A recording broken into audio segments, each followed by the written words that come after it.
کسی نے اسے اس لڑکے کے بارے میں بتایا تو وہ بہت سارے تحائف لے کر اس لڑکے کے پاس پہنچ گیا۔ اس نے لڑکے سے کہا، اگر تم مجھے شفا دے دو تو یہ سارے تحائف اور سامان تمہارا ہوگا۔ لڑکے نے جواب دیا، میں کسی کو شفا نہیں دے سکتا، شفا دینا صرف اللہ کا کام ہے۔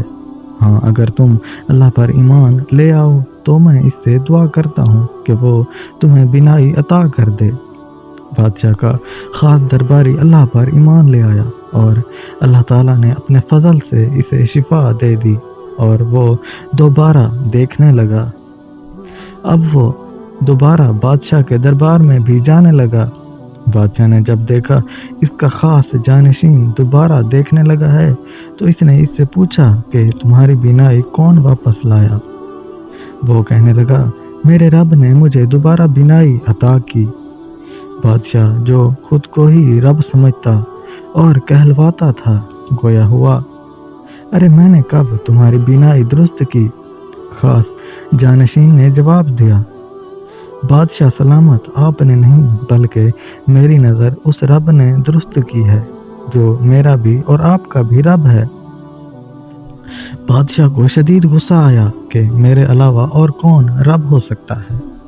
اس نے اپنے اس درباری کی اس گستاخی پر اسے سخت سزا دی اور اس پر تشدد شروع کر دیا کہ وہ توحید سے انکار کر دے، مگر اس نے استقامت اختیار کی۔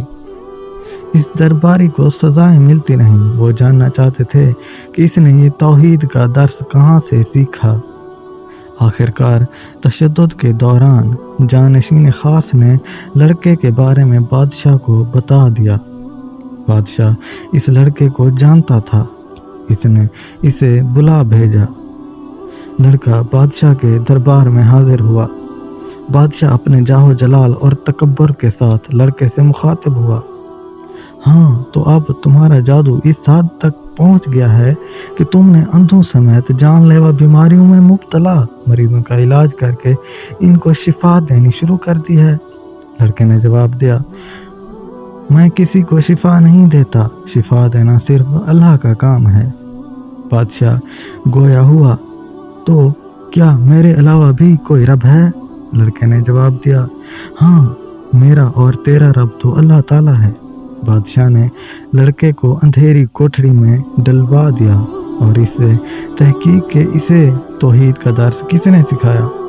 نہایت ظالمانہ تفتیش کے نتیجے میں لڑکے نے مجبوراً راہب کے بارے میں بتا دیا۔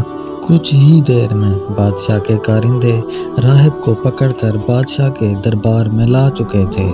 بادشاہ نے اس کو توحید کے انکار کا حکم دیا۔ راہب نے بادشاہ کو صاف جواب دے دیا کہ وہ توحید سے کسی بھی صورت ہٹنے کے لیے تیار نہیں، وہ صرف تنہا و یکتا رب کی ہی عبادت کرتا رہے گا۔ بادشاہ نے حکم دیا کہ اس راہب کو آرے سے چیر دیا جائے، چنانچہ اس کے 2 ٹکڑے کر دیے گئے۔ بادشاہ نے اس شخص سے بھی دین چھوڑنے کے لیے کہا جس کی آنکھوں کی بینائی لڑکے کی دعا سے واپس آئی تھی۔ اس شخص نے بھی آنکھوں کی بینائی کے ساتھ شعور کی بھی بینائی پا لی تھی، لہذا بادشاہ کی بات ماننے سے صاف انکار کر دیا۔ اس کے سر پر بھی آرا رکھ کر چلا دیا گیا اور اس کے جسم کے بھی 2 ٹکڑے ہو کر زمین پر جا گرے۔ اب بادشاہ نے لڑکے کو دین سے پھرنے کا حکم دیا۔ لڑکے نے صاف انکار کر دیا۔ بادشاہ کو سخت غصہ آیا اور اس نے اسے اپنے سپاہیوں کے حوالے کرتے ہوئے حکم دیا کہ اسے پہاڑ کی چوٹی پر لے جاؤ، وہاں پوچھنا کہ یہ اپنے دین کو چھوڑتا ہے یا نہیں۔ اگر انکار کرے تو پہاڑ سے نیچے گرا دو۔ چوٹی پر پہنچ کر بچے نے دعا کی، اے اللہ، تو جس طریقے سے چاہے مجھے ان سے بچا لے۔ دعا کرنے کی دیر تھی کہ پہاڑ لرزنا شروع ہو گیا اور سب کے سب سپاہی پہاڑ سے نیچے گر کر ہلاک ہو گئے، جبکہ لڑکا صحیح سلامت واپس بادشاہ کے دربار میں پہنچ گیا۔ بادشاہ نے حیرانگی سے پوچھا، تو کیسے بچ گیا؟ اور جنہیں میں نے تجھے پہاڑی سے گرانے کے لیے بھیجا تھا، کیا انہوں نے تجھے گرایا نہیں؟ لڑکے نے جواب دیا، ان کے مقابلے میں اللہ تعالیٰ میرے لیے کافی ہو گیا۔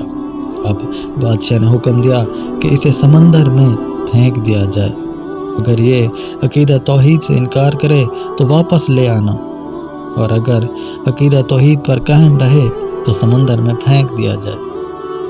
لڑکے نے سمندر میں پہنچ کر پھر وہی دعا کی، اے اللہ تو جس طریقے سے چاہے مجھے ان سے بچا لے۔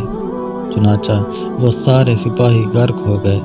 لڑکا پھر سے بادشاہ کے دربار میں پہنچا اور کہا، اللہ میرے لیے کافی ہے۔ لڑکا بادشاہ سے گویا ہوا، تو مجھے اس وقت تک قتل نہیں کر سکتا جب تک تو وہ کام نہ کر لے جس کا میں تجھے حکم دوں۔ اگر تو نے وہ کام کر لیا تو مجھے قتل کر سکتا ہے۔ بادشاہ نے پوچھا، وہ کیا کام ہے؟ لڑکے نے کہا، سب لوگوں کو ایک کھلے میدان میں جمع کر، پھر مجھے ایک درخت کے تنے کے ساتھ لٹکا اور میرے ہی ترکش سے ایک تیر نکال، اور پھر یہ پڑھ، لڑکے کے رب اللہ کے نام سے۔ بادشاہ نے بسم اللہ رب الکلام پڑھتے ہوئے تیر کمان کے درمیان رکھا، پھر لڑکے کی طرف پھینکا۔ تیر لڑکے کی کن پٹی پر لگا۔ لڑکے نے اپنا ہاتھ اس جگہ رکھا جہاں تیر لگا تھا، اور پھر اس کی روح پرواز کر گئی۔ لوگوں نے یہ منظر دیکھا تو بے ساختہ کہہ اٹھے، ہم اس لڑکے کے رب پر ایمان لے آئے۔ بادشاہ سے اس کے حواریوں نے کہا، دیکھ وہی ہوا جس سے تو ڈرتا تھا، اب تو سب لوگ اللہ پر ایمان لے آئے ہیں۔ بادشاہ نے حکم دیا کہ تمام گلیوں کے دہانوں پر خندقیں کھودی جائیں، ان میں آگ جلا دی جائے۔ بادشاہ نے کہا کہ جو اپنے نئے دین سے باز آ جائے تو اسے چھوڑ دو، ورنہ اسے اس میں پھینک دو۔ لوگوں نے دوڑتے ہوئے اور ایک دوسرے سے آگے بڑھ کر ان خندقوں میں چھلانگیں لگانا شروع کر دی۔ ایک عورت اپنے شیرخوار بچے کے ساتھ آئی، وہ آگ میں چھلانگ لگانے کے لیے جھجکی تو بچہ بول اٹھا، اماں صبر کر، تو یقیناً حق پر ہے۔ اس قصے کو بیان کرنے کے بعد ابن اسحاق نے لکھا ہے کہ لڑکے کے قتل کے بعد اہل نجران نے لڑکے کے دین یعنی نصرانیت کو قبول کر لیا تو ذو نواس اپنے لشکر سمیت ان کے پاس آیا۔ اس نے انہیں یہودیت قبول کرنے کی دعوت دی اور انکار کرنے پر قتل کی دھمکی دی۔ لوگوں نے یہودیت قبول کرنے سے انکار کر دیا، جس پر انہیں آگ میں جلا دیا گیا اور بعض کو تلوار سے قتل کر دیا گیا۔ اس وقت 20,000 کے قریب لوگوں کو قتل کر دیا گیا۔ چنانچہ ذو نواس اور اس کے لشکر کے بارے میں اللہ تعالیٰ نے یہ آیات نازل فرمائے، خندقوں والے ہلاک کیے گئے، بڑی ایندھن والی آگ والے تھے، جبکہ وہ ان خندقوں کے کناروں پر بیٹھے تھے، اور وہ جو کچھ اہل ایمان کے ساتھ کر رہے تھے اسے دیکھ رہے تھے، اور انہوں نے ان مومنوں سے اس کے علاوہ کسی چیز کا بدلہ نہیں لیا کہ وہ اللہ تعالیٰ پر ایمان لائے تھے، جو بڑا زبردست نہایت قابل تعریف ہے۔ وہ ذات کہ اسی کے لیے آسمانوں اور زمین کی بادشاہی ہے، اور اللہ ہر چیز پر گواہ ہے۔